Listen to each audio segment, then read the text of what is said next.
Dave, I tell you, all my wife does is sit on her ass all day and bitch. You know, she don't understand. Man's got to go out every once in a while and be a man. Yeah, man's got to do what a man's got to do. This Organized Chaos video is brought to you by Gems Art Studio. Gems Art Studio is an online store that allows access to prints that you can use for most anything, obviously as just a picture, or as a wallpaper, or as a bookmark, or anything you can think of. You can find Gems Art Studio at etsy.com/shop/Gems Art Studio. This video is also brought to you by viewers like you. Thank you.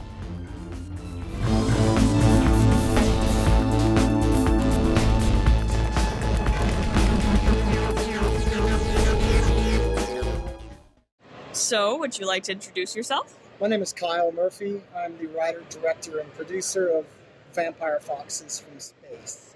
So, Vampire Foxes from Space. How did you come up with that idea? I can't say I would ever have that idea. I've always been a fan of the 50s, 60s, 70s sci-fi and horror stuff, and I'm a contractor.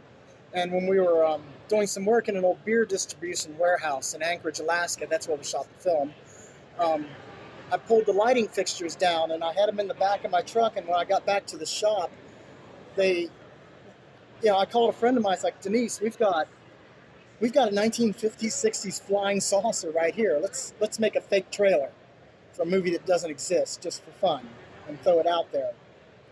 And so over the next couple weeks, I built a miniature set and pulleys on the roof, and we put that thing on a string, and I dropped it onto a set, and we made a fake trailer for a movie that, yeah. So and that's the initial inspiration.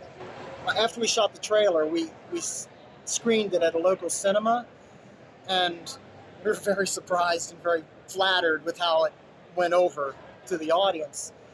So I called a couple of my friends. It's like, we gotta try to make this movie, right?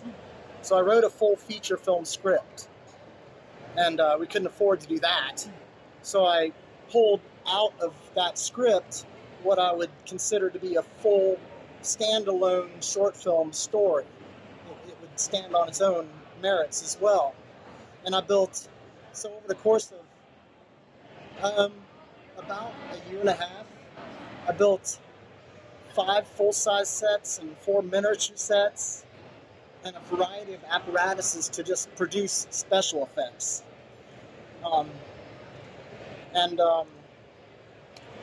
Then we cast this thing and shot it.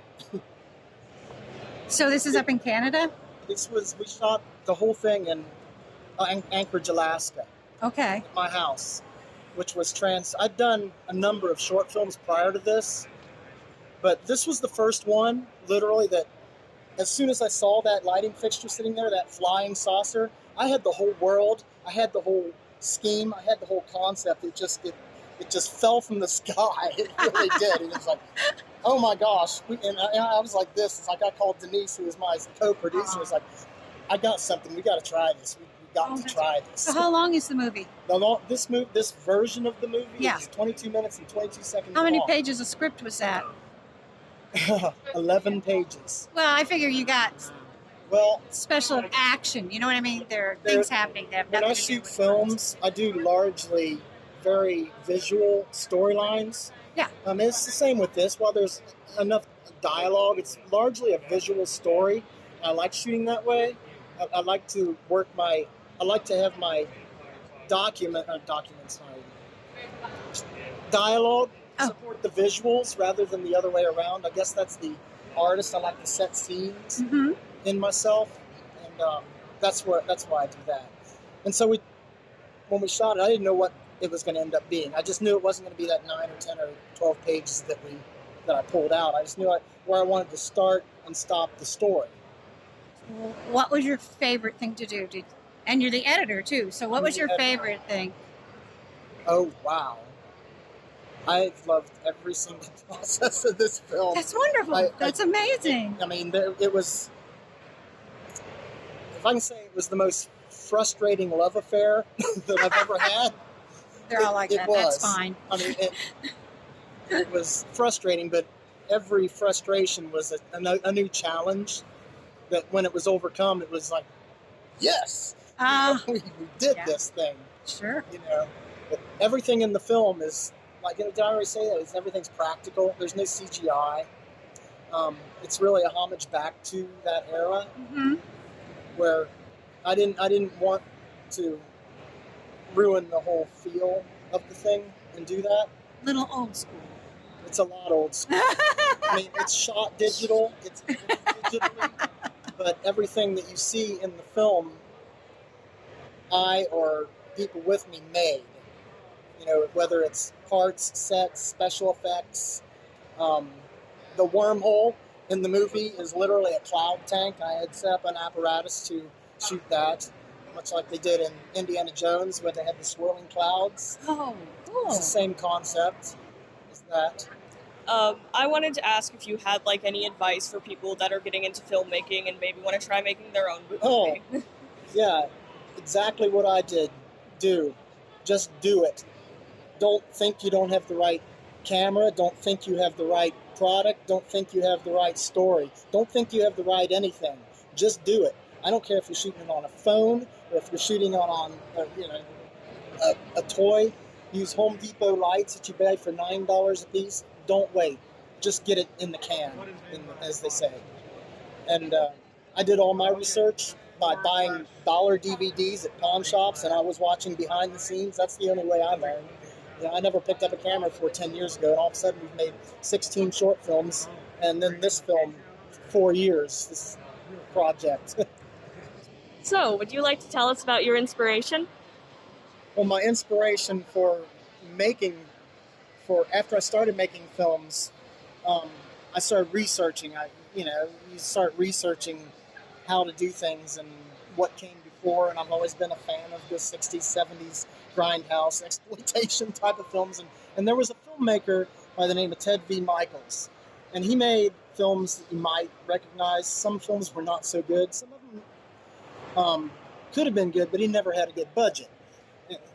Corpse Grinders, The Girl with the Golden Boots, and a variety of things. But he said something that early on made me want to make films that take us back to that era.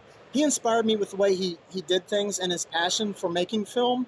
He didn't have a budget. He didn't have a lot of budget. They were doing things with voluntary people, voluntary labor, scraping together cash as they could do to make these films.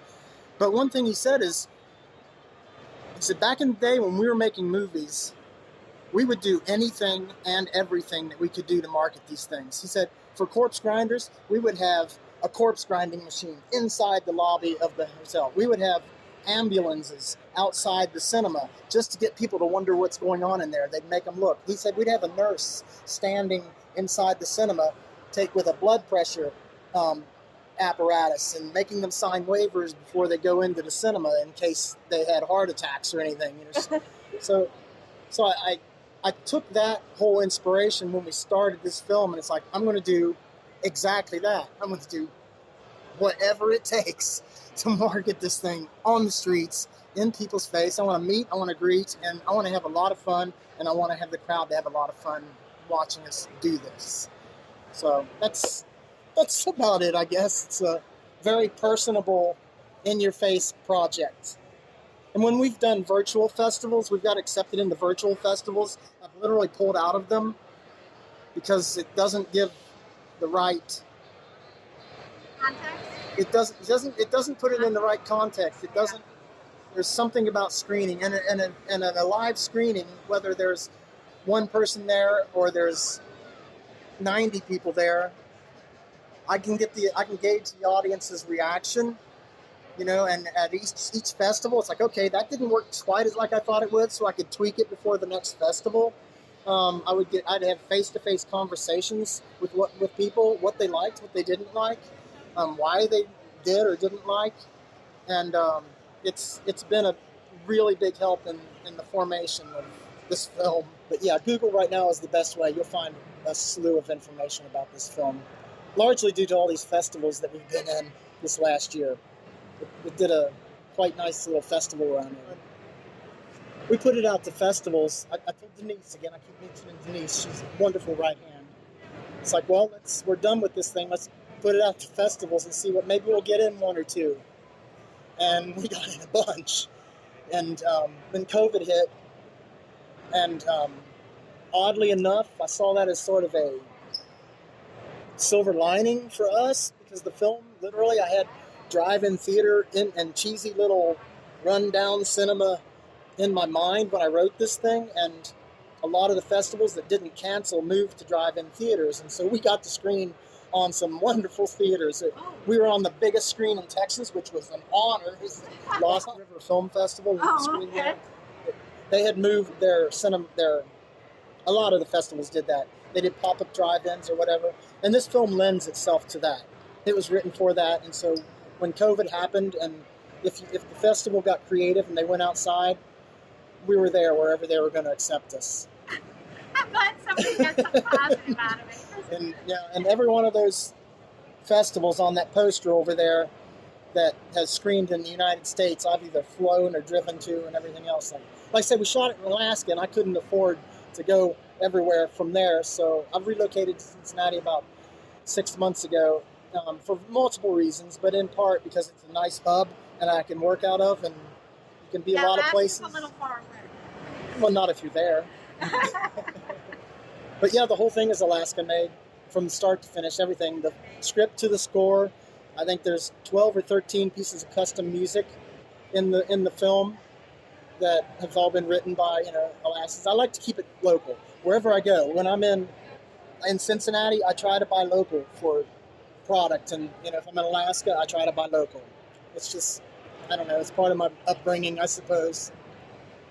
So is there anything you want to plug besides, Vampire Foxes from Space? No, just Vampire Foxes from Space. That's absolutely everything. I live, eat, and breathe Vampire Foxes from Space. Any other projects in the future? Are you thinking about I have any? a script.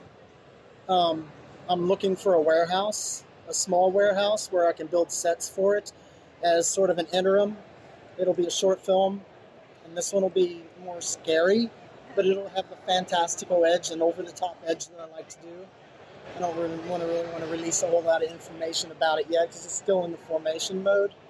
But what I see that one will be is an in-between to where we are taking this into its comic series and into its feature film stage. It'll give me some yah-yahs that I can actually build and film something again. I hope you follow us. Search it out, and if you've got weird friends that are weird like me that like this kind of stuff, let them know. Please spread the word. Just Vampire Foxes from Space. Okay. Google that. Anything that happens with Vampire Foxes from Space, it'll come up.